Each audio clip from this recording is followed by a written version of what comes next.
Olá, olá galera, tudo bom com vocês? Eu espero que sim.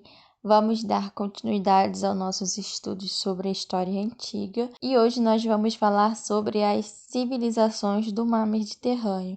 Mais especificamente, eu estou falando dos hebreus, fenícios e persas. Vamos conhecer um pouco mais sobre essas populações e conhecer suas principais características. Bora lá? Vamos começar falando sobre os hebreus. Os hebreus, assim como os povos mesopotâmicos e egípcios, eles também fazem parte do modo de produção asiático, que eu expliquei na aula sobre Egito direitinho para vocês o que é isso. Que basicamente são povos que dependiam da existência de rios para sua sobrevivência, mais especificamente falando da construção de canais de irrigação desses rios para deixar terras um pouco mais distantes, deixá-las férteis. E o rio principal para os hebreus é o rio Jordão. Então, a civilização dos hebreus ela se desenvolveu principalmente por conta da existência do rio Jordão, que possibilitava a realização das atividades comerciais. O povo hebreu também é conhecido como israelitas ou judeus. Era um povo seminômade que vivia inicialmente na região do Crescente Fértil, que seria a Mesopotâmia, nas proximidades da cidade de Ur. Os primeiros registros que se tem do povo hebreu datam aproximadamente de 2000 anos antes de Cristo. E aí eles emigram para a Palestina, que hoje seria próximo ao atual Líbano. E aqui é importante comentar que uma das principais formas de se conhecer sobre o povo hebreu é a partir da Bíblia. Só que é importante que vocês tenham em mente, a Bíblia não é necessariamente uma fonte histórica, só que ela tem fortes conexões com a história, né? Principalmente a primeira parte, que é conhecida como Antigo Testamento, que constitui a chamada Torá, que é o texto fundamental da religião hebraica. Os judeus, também como é conhecido os hebreus, eles foram os primeiros povos monoteístas.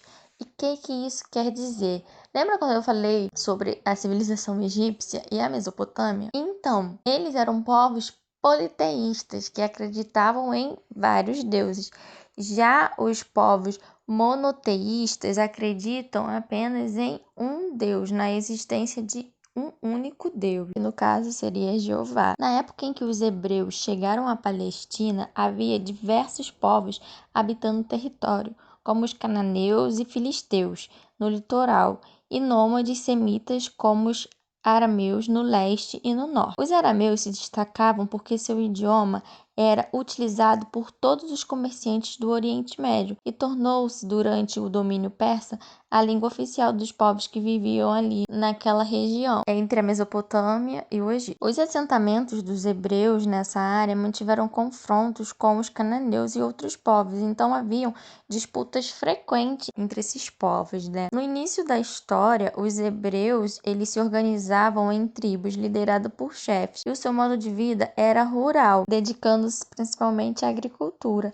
Só que, com o tempo, a sua principal atividade econômica se torna o comércio, principalmente porque o seu local de estabelecimento, a Palestina, era um lugar de trânsito de comerciantes entre as várias regiões, como a Mesopotâmia e o Egito. Também é importante comentar que a organização dos hebreus na Palestina, ela se deu de três formas, na verdade de três fases, digamos assim, que são as fases do patriarcas, dos juízes e a dos reis. Então vamos conhecer um pouco dessas três fases. A primeira, dos patriarcas, foi uma organização política em que os líderes das grandes famílias exerciam variadas funções na sociedade, como a de chefe militar, de sacerdote e de líder político, e principalmente religioso. Os mais importantes patriarcas foram Abraão, Isaac e Jacó, e também depois Moisés. Essa fase é marcada pela migração da Suméria para a Terra Prometida. E como que seria isso? Abraão, por volta de 1800 a.C., recebeu uma mensagem de Deus para que guiasse seu povo até a chamada Terra Prometida, Canaã, na Palestina. A ideia era a seguinte: se Abraão conseguisse tal feito, ele seria líder de uma nação que dominaria todas as terras, desde o Nilo até o Eufrates. Esses acontecimentos, estão registrados no livro Gênesis, na Bíblia. Só que a região da Palestina era pouco fértil para a sobrevivência e por isso, por volta de 1750 a.C., houve mais uma migração, dessa vez para a região do Egito, já que eles estavam fugindo da fome, e da seca. Só que justamente eles chegam no Egito num período em que a região estava passando por uma crise interna, digamos assim, já que os egípcios estavam sendo dominados pelos Hicsos. Só que até o período de dominação do Hicsos, beleza, os hebreus estavam de boa, eram livres. Só que quando foi restabelecido o poder dos faraós, os hebreus passaram a ser escravizados pelos egípcios e ficaram durante 200 anos sendo escravos, até que conseguiram fugir ao final da Era dos Patriarcas, quando ocorreu o Êxodo. Na Bíblia, isso é mencionado como a abertura do Mar Vermelho, e isso marca o retorno para a Palestina, quando eles foram liderados por Moisés. E aí, segundo a Bíblia, eles caminharam por 40 anos no deserto, E aí, nessa viagem que é chamada de Êxodo, Deus entrega os 10 mandamentos a Moisés. Só que ao voltarem para a Palestina, a disputa pelo território continuava. As ameaças contra os hebreus provinham principalmente dos amoritas, dos cananeus e dos filisteus. Então, para evitar uma possível desorganização do povo hebreu, uma nova instituição, iniciando assim uma nova fase, foi estabelecida. Então, os hebreus passaram a ser governados pelos juízes. Então, aí inicia a segunda fase. Nessa segunda fase da história dos hebreus, os juízes tinham a responsabilidade sobre assuntos militares e religiosos. E aí nós podemos destacar Sansão e Samuel. E nessa fase, a organização se dava por meio de 12 tribos hebraicas na região da Palestina. Só que para enfrentar os inimigos e evitar conflitos internos e principalmente externos, os hebreus eles optam para entregar o comando das tribos a um único rei, iniciando então a fase monárquica, que é conhecida como a terceira fase, a fase dos reis. Nessa terceira fase, Saul foi o primeiro rei dos judeus e formou um exército permanente para lutar contra os filisteus. Davi foi o sucessor de Saul e lutou contra os filisteus e os cananeus. Durante seu reinado, os hebreus expandiram o território, conquistando a cidade de Jerusalém e transformando-a na capital administrativa e religiosa do reino. E é com o rei Salomão, filho de Davi, que foi o período de grande prosperidade dos hebreus. Ele fortaleceu o exército, ampliou o comércio e realizou grandes obras. Só que isso gerou um problema. Para conseguir dinheiro para realizar essas obras, o rei Salomão ele aumentou os impostos e tirou milhares de camponeses que trabalhavam na lavoura para agora poder trabalhar nas obras. E então, a gente observa que de um lado nós temos o luxo e os abusos da coroa e do outro nós temos a pobreza do povo. E tudo isso acabou provocando uma grande insatisfação popular e as disputas políticas começaram a aumentar. Toda essa situação ficou ainda mais tensa com a morte de Salomão. E tudo isso gerou, então, a divisão do reino em duas partes. Seriam, então, dois reinos independentes política e religiosamente. Então, seria o Reino do Sul, mais conhecido como o Reino de Judá, com capital na cidade de Jerusalém, e o Reino do Norte, mais conhecido como o Reino de Israel. Com esses reinos divididos, eles ficaram enfraquecidos e não resistiram ao domínio primeiro dos assírios, e mais tarde, por volta de 1558 a.C., Quando os babilônicos eles dominaram os assírios, os hebreus também foram subjugados pelo Império Babilônico. Com essa invasão da Babilônia, do Império Babilônico, Nabucodonosor ele destruiu Jerusalém e deportou os judeus para a Mesopotâmia, ficando ali até quando os persas dominaram a Babilônia. E é aí que os judeus eles conseguem retornar e têm a possibilidade de reconstruir o Templo de Jerusalém. Só que novamente eles são dominados agora pelos romanos. Os romanos promoveram guerras contra o povo hebreu, questionando principalmente a cultura monoteísta que eles tinham. Os hebreus tiveram de fugir da Palestina, iniciando a sua diáspora.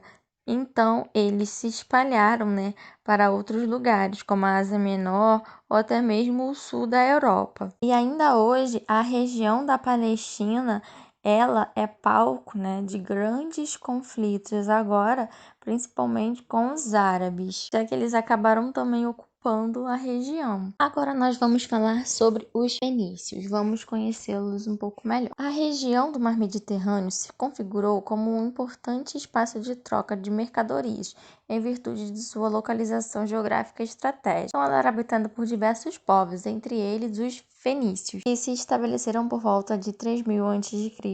entre as montanhas do Líbano e o Mar Mediterrâneo. Por estarem localizados numa região montanhosa e pouco fértil, os fenícios dependeram do comércio marítimo feito pelo Mar Mediterrâneo. Então, por isso eles desenvolveram, para a época, um moderno sistema de construção de barcos, de embarcações à base de seda. Eles também se destacaram como artesãos. E por ter todo esse destaque no comércio marítimo, essa era a sua principal atividade econômica. Diferente dos outros povos que a gente vem estudando até aqui, onde a atividade econômica principal era a agricultura, os fenícios eles se destacam pelo seu comércio marítimo. A sua região não era fértil, então isso impossibilitava que a agricultura fosse tão amplamente desenvolvida. Então, por isso, sua principal atividade econômica era o comércio marítimo. E aí, justamente por conta desse comércio marítimo, é que nós temos uma das mais importantes contribuições dos fenícios até hoje. Por eles serem vistos como uma civilização de comerciantes e de artesãos que viviam próximos aos portos, importando e exportando diversos produtos para as mais variadas regiões, para as mais variadas civilizações, eles entravam em contato com culturas que falavam línguas diferentes. Então, em virtude dessa necessidade comercial, eles criaram um sistema de escrita com base em um grupo de sinais e sons representados pelo alfabeto silábico, como o que nós utilizamos hoje. Esse sistema ele foi adaptado e aprimorado pelos gregos, que acrescentaram outras letras. Devido a esse isolamento geográfico, os fenícios não chegaram a formar um império, um estado unificado, e sim cidades-estados. Eles se organizavam em cidades-estados, e eram cidades independentes entre si e muitas das vezes rivais entre si, que lutavam contra vizinhos poderosos como os hititas, os egípcios, os assírios. Cada cidade-estado tinha o próprio rei, que contava com uma assembleia composta geralmente de ricos comerciantes. O governo dessas cidades ficava nas mãos dos maiores comerciantes, chamados de sufetas. E aqui é importante comentar: os governantes fenícios eles vinham da elite. E como que se constituía essa elite? Essa elite era formada por homens de negócios ligados às atividades marítimas. Então, a organização política dos fenícios era uma talassocracia. O que é a talassocracia? É o tipo de governo em que a elite que controla está ligada diretamente às atividades marítimas, seja ao comércio, à construção de barcos, donos de embarcações, enfim. A talassocracia, então, é um governo de comerciantes marítimos organizados em cidades-estados. Agora sobre a religião. A religião fenícia é politeísta. Eles tinham grande influência dos povos cananeus, tendo forte relação com os elementos da natureza, que para eles apresentavam poderes divinos e influenciavam a sua vida de maneira decisiva. O sol representava a principal atividade divina, chamada de Baal, que quer dizer Senhor. Baal seria o criador e organizador do mundo, e sua companheira era Baalit, que quer dizer Senhora. Ela era representada pela lua. Por volta de 539 a.C., a Fenícia entra em decadência, sofrendo com as invasões de vários povos. Os assírios foram os primeiros a dominar a região, seguido pelos babilônios, persas e gregos. E em 64 a.C., Roma incorporou as cidades fenícias a seus domínios, transformando-a em parte da província da Síria. E agora nós vamos conhecer sobre os persas. Os persas formaram o maior império do Oriente Antigo, unificando vários povos do Crescente Fértil. Suas fronteiras se estendiam do Mar Mediterrâneo até o Oceano Índico. Habitavam o planalto do Irã, situado a leste da Mesopotâmia, uma região semi-árida com montanhas pouco fértil, era uma região seca. A partir do ano 2000 a.C., a região foi gradativamente ocupada por pastores e agricultores vindos da região onde atualmente está localizada a Rússia, digamos assim. Entre esses povos destacaram-se os medos, que se estabeleceram no norte, e os persas, que se estabeleceram no sul do Planalto iraniano. Os medos, desde o século 8 a.C., eles dispunham de um exército forte e organizado, e por conta disso, eles submeteram os persas a pagarem altos tributos para que pudessem continuar ocupando as terras. Ou seja, os persas viviam sob o domínio dos medos. Só que por volta do ano 550 a.C., Ciro, o primeiro rei persa a se destacar, que ele ficou conhecido como Ciro o Grande, ele conseguiu dominar o reino dos medos. Então, assim, ele consegue fazer a unificação desses dois povos, né? Os medos e os persas. Então, com isso, teve início o Império Persa, que durou cerca de 200 anos. E aí, então, iniciava-se o Grande Império Persa, ou então Aquemênida, como também é conhecido. Ciro conduziu a Pérsia à expansão e conquistou várias regiões. Só que aí, diferente de muitos outros impérios, quando dominavam outros povos, os persas praticavam uma política de tolerância em relação aos povos conquistados. Como assim? Já que eles permitiam que esses povos conquistados, dominados, né, mantivessem sua estrutura, as suas relações políticas e religiosas, os seus costumes e suas crenças. Como foi o caso dos hebreus, que eu mencionei com vocês ainda há pouco, quando eles estavam na Babilônia e os persas dominaram o Império Babilônico. Quando Ciro morreu, ele foi sucedido pelo seu filho Cambises, que com um grande exército conquistou o Egito, uma das maiores civilizações da época. E aí, com a morte de Cambises, ele foi sucedido por Dário I. Quando Dário I governou a Pérsia, o império estava em seu momento de maior expansão territorial e apresentava excelentes estruturas financeiras e administrativas. Para organizar todo esse vasto território, foram implementadas as satrapias, ou províncias, ou regiões comandadas por um sátrapa. O sátrapa era um membro da nobreza escolhido pelo rei para exercer poder judicial e administrativo. Os sátrapas recolhiam impostos e eram responsáveis pelo recrutamento e pela manutenção do exército. Uma parte dos tributos era destinada à administração e ao exército, e a outra era enviada ao rei. Havia também os secretários reais, funcionários, que aconselhavam os sátrapas e vigiavam o cumprimento das ordens reais, e os inspetores, que viajavam pelo império, fiscalizando e informando tudo o que acontecia no território. E aí, por ser um vasto império, um território muito grande, a comunicação entre as satrapias precisava ser rápida e eficiente. Então, foi por isso que Dário I mandou construir uma rede de estrada ligando-as. Essas estradas tinham mais de 2.500 quilômetros, favoreciam as trocas comerciais, sendo a principal a chamada Estrada Real. Além disso, também foi criado o que hoje nós podemos chamar de sistema de correios, né? Tudo isso para que as informações chegassem mais rápidas. Então, se em alguma região tivesse ocorrendo algum conflito, era possível pedir ajuda mais rápido, essa informação chegava mais rápido e aí conseguiria uma resposta mais rápida, para assim solucionar o problema, né? E aí, como as estradas persas eram muito longas, havia postos de abastecimento para os viajantes, informantes, descansarem, se alimentarem e trocarem os animais cansados por outro, agilizando as viagens e facilitando a chegada de informações. Os persas tinham no comércio e no artesanato as suas principais atividades econômicas, e aí o contato com povos distantes e a constante troca comercial são fatores que aumentaram a produção artesanal persa e despertaram a necessidade da criação de uma moeda. Então, dessa forma, os persas inventaram as primeiras moedas do mundo, feitas em ouro. O nome dárico foi dado em homenagem ao imperador